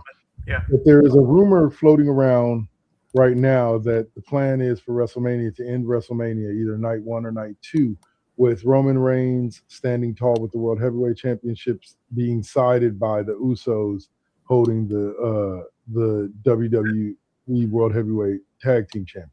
Yeah. And putting together, basically bringing in OG, 3-member OG babyface bloodline to Raw. I could see it happening. Mm-hmm. I could definitely see Roman's taken a couple of years off since he dropped the title to Cody. I think the bloodline storyline will go over well now. Yeah. What are your thoughts, Dave? I can totally see it, especially getting that synergy with the Street Fighter movie with Roman, and yeah, it opens up a lot more possibilities. Like I said, the mini bloodline. No, 100%. And Saint, any thoughts on an OG bloodline babyface version? Yeah, it could happen. I could see it. I could see it for a short while, but I can see it. Yeah, definitely. You want to know what's funny? Is playing WWE 2K25 the other day. I noticed I was playing a part of the My Rise storyline in which uh, I was trying to team up with the Usos, and they were coming back together. And I just realized something when I was watching a segment go by as they showed the Usos coming in, and they played their old theme song. Jay Uso's current theme song is exactly the same Mm-hmm. as the Usos' old theme song. Just changes one word. Instead of saying we've been down since day one ish, it says Mhm. it's me, Us, day one ish. Like that's literally the only difference. But it's basically the same beat, the same lyrics for the most part. I'm just like, okay, you didn't get too far away from your family there, bro. Like, it's just supposed to be you. Shouldn't you have something new? I don't know. That's just me. Anyway, it looks like that's Uso! going, and then Don't and then underestimate the power of brands. that's true. That's true. Uh, yeah, I will admit it uh, when I was reading through the comment section of one wrestling page, it did have me dying when it said that why the hell did they come out to a song to Jay Uso's song where it says it's just me, Us, and but they're a tag team. He's like, that don't make no sense, and I'm like, you kind of got a point there. It's just He's us, out, Us. he's out of line, but he's right. Anyway, and then we got two more stories here, real quick. We'll blaze through. The first one being, did you guys get to see the video that was traveling around online of Kane going all big red machine at one of his mayoral events and actually putting a person through a table? Not The surprising. guy, Yeah. yeah, he's giving a speech and he's talking about this and that for his town in Tennessee, where he's the mayor, and the guy, like the stagehand, comes and interrupts him. And he's like, "Do you know who I am?" He's like, "Yes, sir, you're the mayor." He's like, "No," and he reaches down and grabs a bag out and pulls the old Kane mask out and puts it on, and all of a sudden the lights go red, and he goes chasing after the guy, picks him up, slams him through a table, and then turns around, takes the mask off, and as soon as he takes the mask off, the lights go back to white. And he puts the mask back down in the bag. He continues on with his speech. I'm like, Bro, I guess we I got to stay need to see relevant that. somehow, huh? I need to see that. Yeah. I need to see that. Let's see. That's some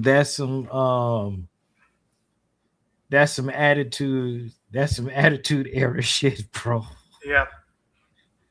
Hold on. Here we go.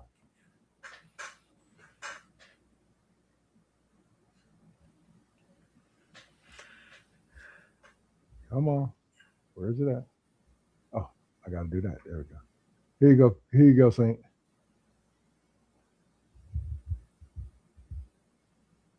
Of course, we got no audio, though.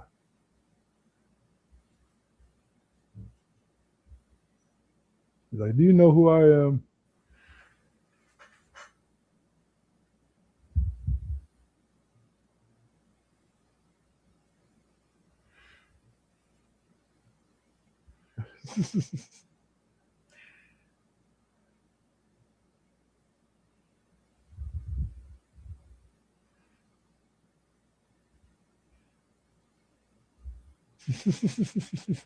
I mean, he's giving his constituents what they want.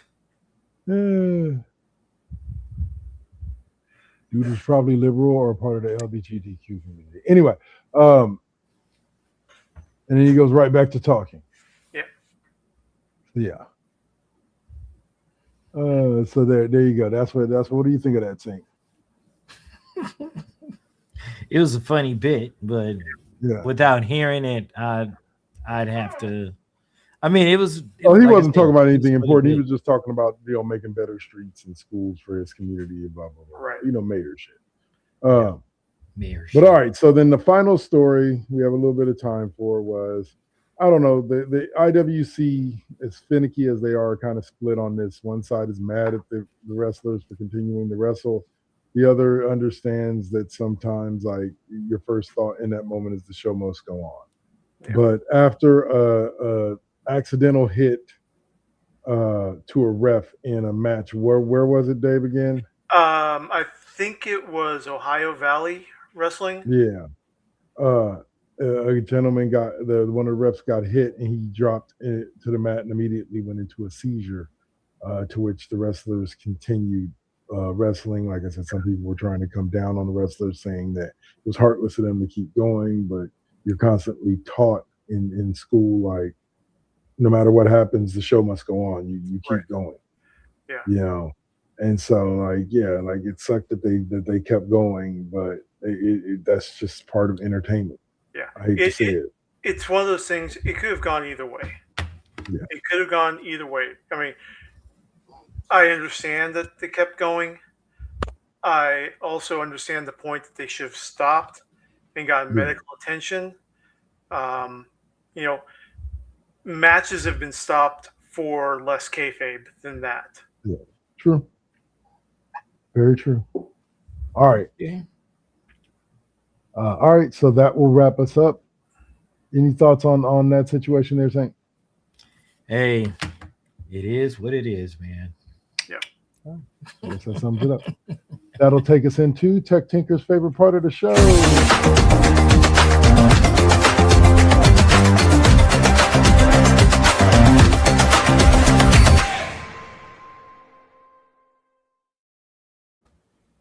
Video games. All right, and we open up with another story about Cyberpunk 2077. That's right. The redemption is complete. You can now literally crap yourself to death with an alarmingly well thought out mod. Dave, please tell us. Okay, so, you know, in an open world game, is survival mode just not realistic for you? Where you're forced to eat, drink, and sleep? Well, now thanks to a mod for Cyberpunk 2077, you also have to shit at random times. Wow. And if you're holding it in, bad things start to happen. Wow. You die of dysentery? Just about. That's just that's just too much. Yeah, it's like who asked for this? Who? It reminds me. Fine, but just. It reminds me of a scene in one of my favorite shows called The Good Place, in which they are in what's called the accounting office, where everybody's actions are given points and value and so on and so forth to help determine whether they go up or they go down. And at one point, one of the characters asks another one of the characters, when the human goes like, what is it about humans that every time they discover something new, it has to be used for some perverted sexual thing? Mm-hmm.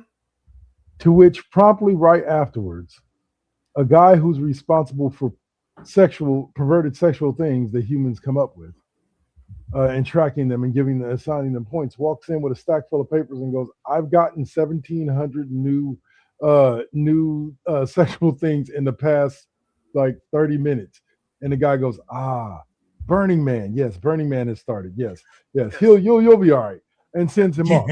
But it's just really. Really, yeah. And like I said, who was asking for something like this? And more importantly, okay, you guys have gone through character creation in Cyberpunk 2077, right? I have not. But okay. This is a game where you are able to, the base game, you are able to determine the genitalia of your character for when they're naked. Oh my God. Okay. What? Yes. Okay. Yeah. And getting your mama saw your mako saw. Getting back to the original Cyberpunk tabletop role-playing game, one of the most infamous pieces of cyberware that you can get is called the Mr. Stud implant, with the tagline, all night, every night, and she'll never know the difference. That's just sitting there, right there, guys. And nobody's modded that into the game yet. I'm just saying. Okay. I am perturbed, disturbed, and yeah. Yeah, because I'm like, kind of huh? Yep. Like it's like this. Look, I'm a sports fan guy. I'm a sports video game guy. So I've spent the better part of my life asking for more realistic video. There's something to be. There's sometimes there's too much realism. Just a little bit. Just a little bit. It's like Just there's a reason why in movies you don't have scenes where the main characters are pausing to take a crap or a leak. Yep. It's not It's not the important action.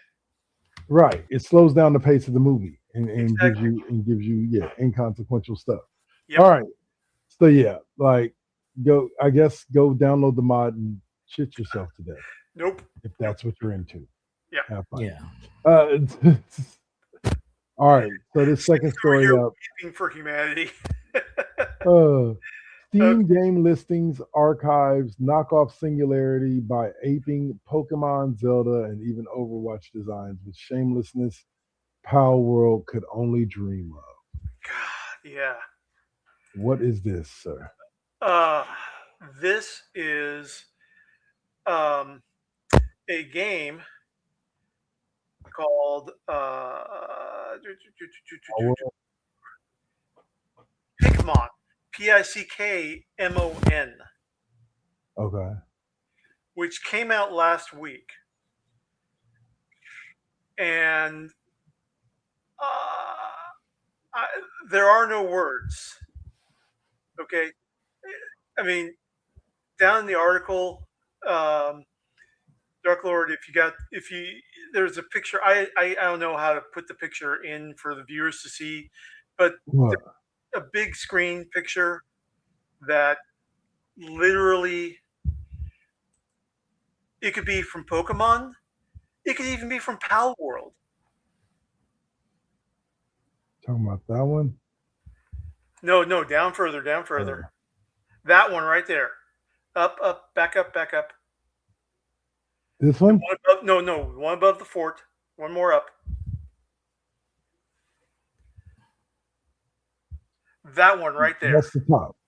This one right here? That one right there. Okay, yeah. Yeah. Yep. Yeah. That I could see, yeah. If you came in blind and I asked you, what game is this from? 99 yeah. Because it looks like it's directly from Pokemon. Yes. Like people, yeah. Like I said, we're getting to a point where people are shamelessly doing stuff. Exactly. Like they just don't care if they get caught. They genuinely don't. They really don't. All right. Oh, and also in that picture from PCGamer.com, their analysis, the tower in that picture, the tower nearby is capped with an Final Fantasy 14 Aetherite for good measure. They say for yeah, good measure. Yeah, they throwing Final Fantasy in there for good measure. If they're gonna steal from everybody, they're gonna steal from everybody. That's interesting. Everybody in the film getting tips. No. And all right, so there's more. There's so much more that PC Gamer goes into in showing just how this is going in there. Yeah, how these two are exactly alike. Yeah. All right, so here's the next big we now have a release date for Marvel's Wolverine, and it will be September 16th, 2026. Yeah. Gentlemen, are you did they already take your money for the pre-order, or are you gonna wait on this one? As soon as I can, I'm gonna pre-order it soon. Yeah. Same here. And just a reminder for our viewers, this Wolverine game is coming from Insomniac Game, aka the folks who brought us Spider-Man, Spider-Man 2, and Spider-Man Miles Morales. Nice. So they got a good track record. They've got a That's good. fantastic track record. Yeah, they It's do. safe to say that this one will be worth playing. So imagine instead of all that acrobatic ground fighting that you can have Spidey do, it's now Mhm. Wolverine claw slashes. That's going to be awesome. You're Wasn't just the Avengers Take that. game kind of like that? Yeah, it was the Crystal Dynamics Avengers game. Yeah. It was. Okay. I think I you know- played. I liked it, but it was okay. What you mean the Crystal? What you mean the Avengers? Yeah, Marvel's The Avengers from Crystal Dynamics. You know what? I will say this: it wasn't bad. Bad. It just wasn't. It just wasn't the game we really needed at the Right. moment. And fair enough.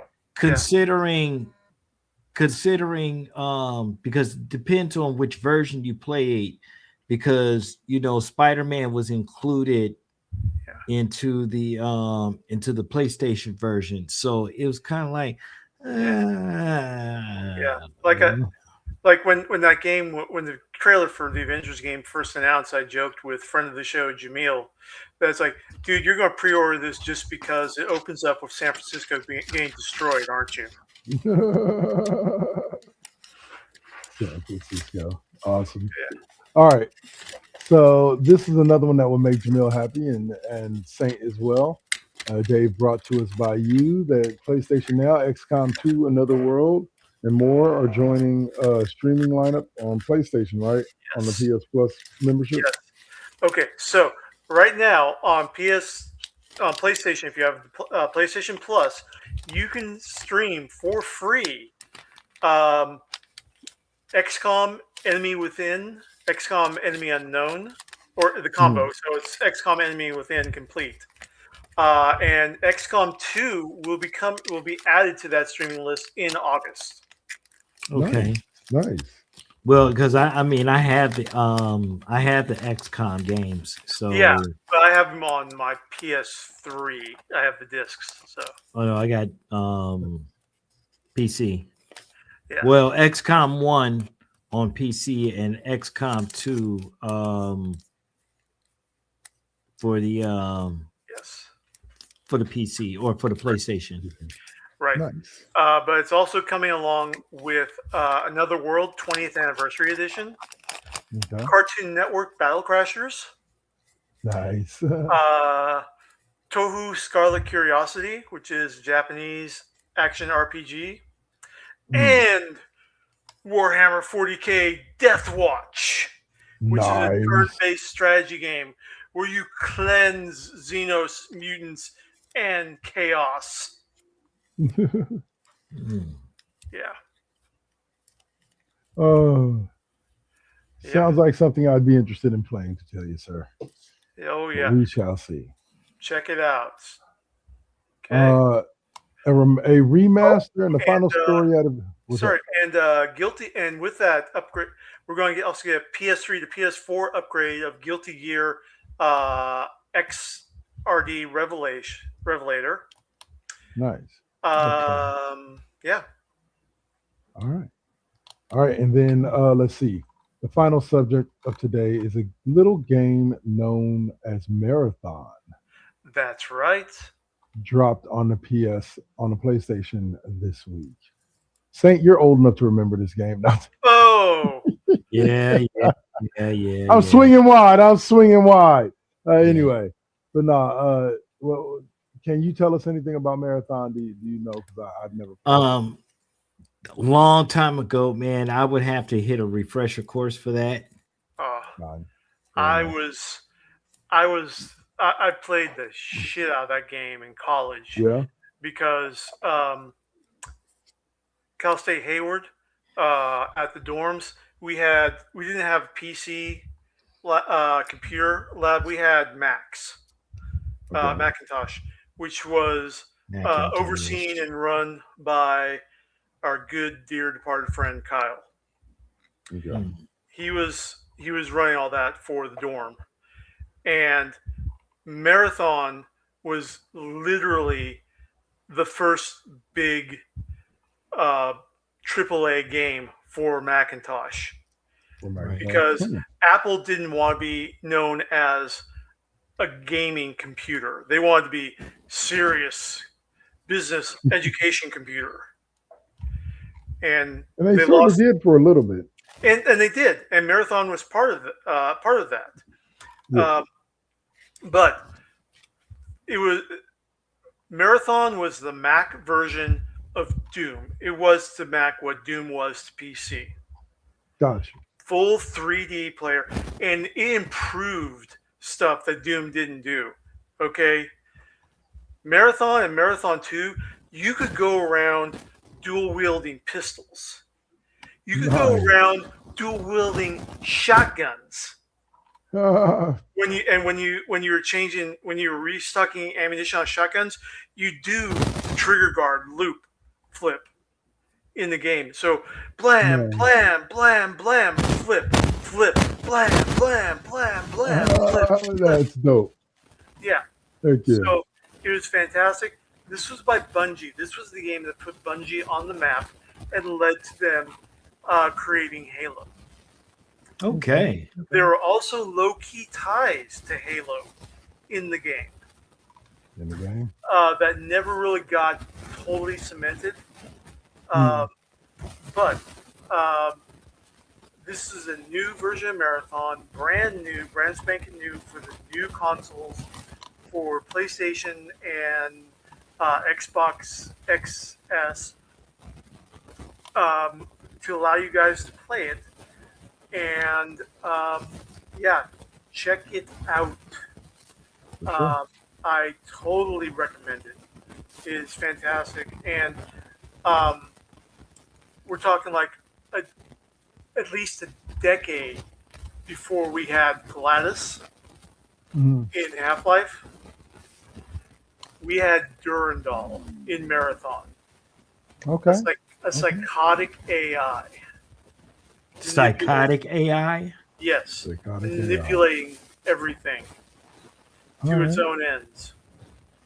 Well, it will be out. It should be on It is on PS5 now. PlayStation right now. So, and then last thing to talk about is, gentlemen, just a side subject before we jump into where can we find you next.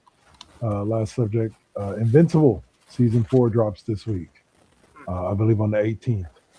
And then we have Daredevil coming up the week. Invincible Season 4 drops this week on Wednesday on Prime. And then we have Daredevil Season 2, Born Again Season 2 that drops next week. Have you guys seen the new trailer for Daredevil Season 2? I have not. Oh my gosh! So we've got the lineup. Okay. And Matt's army is going to be him, Jessica Jones, and White Tiger, the niece from season 1, is going to take up the mantle and the amulet and join in. We get to see her in action too. Nice. Okay. Nice. No word about Punisher. But the other reason to be excited about this is that in the comics, when Mayor Fisk finally gets dethroned in the comics, he is followed up by Mayor Luke Cage. I wouldn't mind seeing it. I wouldn't mind seeing it at all. Another reason to get Mike Coulter back. It would fulfill his conditions for returning to the role. I could see it. I could see it. Okay. I would love to see it. I would absolutely freaking love. But there's speculation that we're going to get all the other side characters that we've seen show up in the Disney Plus MCU for street level, like swordsmen, show up and join the Resistance. I can dig it. Mayor Fisk. Yep. I can dig it. I can dig it. All right. So that will take us into our final segment of the show.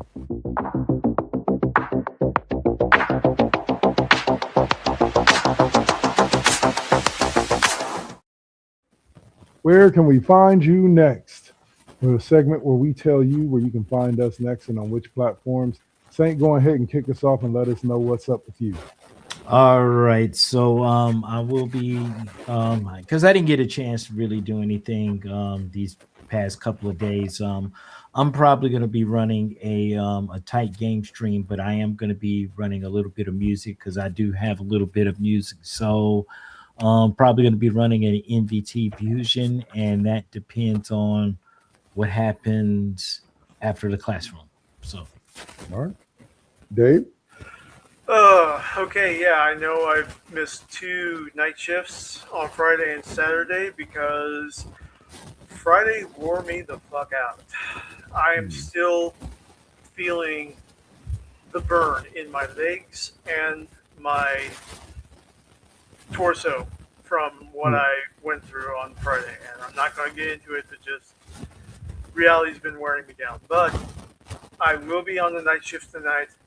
I'm going to get back into Fallout 76 tonight, and then tomorrow night get back on schedule with Horizon Forbidden West. There you go. As for me, you can find me in about an hour and 45 minutes right here on Twitch and YouTube, First GenXers or Double KK Double Network, for Le Classroom, featuring this week O'Malley and myself talking NFL offseason, free trades, free agency, as well as NBA season, late season push, what's going on with the Warriors, and also a little World Baseball Classic tonight. That's at 6 p.m. Pacific, 9 p.m. Eastern, right here on Twitch, YouTube, or YouTube First GenXers or YouTube Double KK Double Network. You can also find this lovely podcast every Friday on Spotify.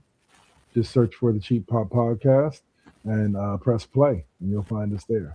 Or you can go to my website, 2kk2network.com. We'll always have the most recent episode posted as well.